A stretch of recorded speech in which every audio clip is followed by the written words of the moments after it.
my name is Gabby and welcome back to my channel, or if you're new here, then welcome to my channel. And in today's video, we are going to be talking about why you should read Bloom Into You by Nakatani Nio. This is a series that I have wanted to read for so many years now, and it has finally happened. I will have the content warnings for this series linked down below in the description, along with links to some resources, and yeah, let's go ahead and get into it.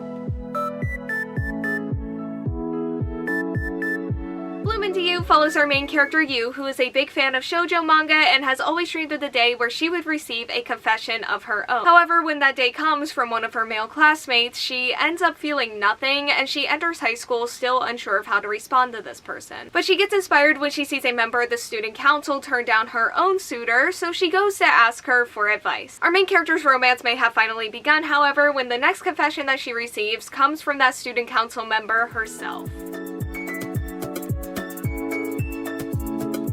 Despite all of the excitement that I have built up for this series over the years, and even when I read the first volume and the first light novel a couple of years ago, we still got off to a little bit of a slow start here, and I kind of ended up falling in love with this series for reasons that I wasn't expecting going in. And yeah, let's get into it, starting with the characters, and that's going to start with Yu. I really liked her. She's blunt and has a personality that I think caused a lot of comedic moments. I also thought the exploration of her character and what love could feel like for her, what that means to her, whether she's somewhere on the aromantic spectrum, I thought that that was all really interesting. Which, on that note, the series does have an aromantic character and we love to see it, and I really enjoyed his character as well. And yeah, I just thought that the way that the series handled Yu's character was really compelling at times, and I really liked how the series just explored love as a whole, all around. And on that note, we also do have our other main character, Nanami, and this is where what I said early on in this video about this series comes in, because when I said I fell in love with this series in a way that I wasn't expecting, that was with the character deep dive into Nanami, where they dive into her past and why she conducts herself in the way that she does and how that impacts her relationships with others, with Yu, and with herself especially. And we really do see her struggle but also find herself in a way that I found myself feeling really connected to. And how this series has its characters just like kind of pose these questions throughout the storyline and often get these beautiful moments of clarity and growth is probably my favorite thing about it. And also just kept me reading in a lot of ways because I also wanted to see those answers, or even needed those answers in some cases. Because like I said, there were times where I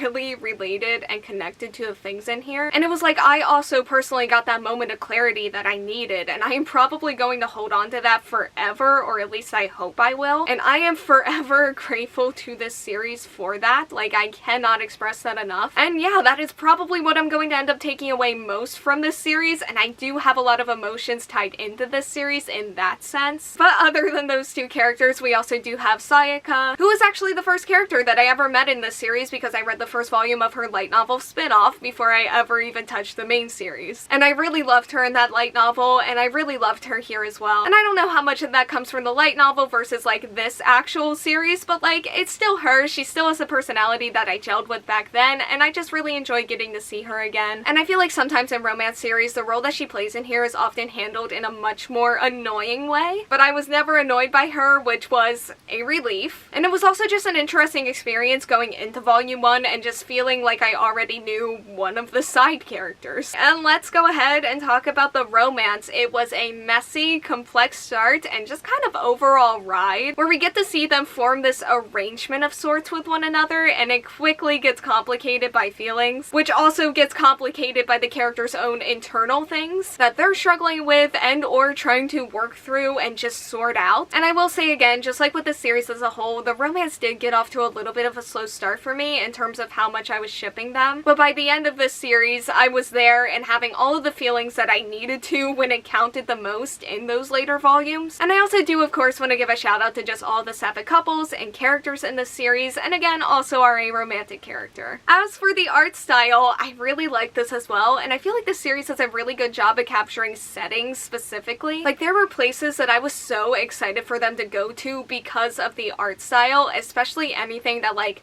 was on a cover. I also really liked a lot of the humor. The characters have a lot of charm to them. They have a lot of chemistry together. There are a lot of really cute moments, both romantic and platonic. And the series also does have a lot of angst as well, and I just felt so many different emotions while reading this series, which was definitely an experience because I read a lot of these back to back. Overall, once I got into this series, I really got into it. And And like I said, I certainly do have a lot of love, a lot of appreciation for just a lot of the things that they do throughout these volumes. It just did take a few volumes for that to happen for me, but it was more than worth the honestly short wait. And my final rating for Bloom Into You by Nakatani Nio is going to be a 4.75 out of 5 stars. Okay, so that is all that I have for today's video. Thank you all so much for watching. Like, comment, subscribe, hit the bell, and answer the question that'll be around here if you want to do that. And hopefully I will see you here next time. Bye!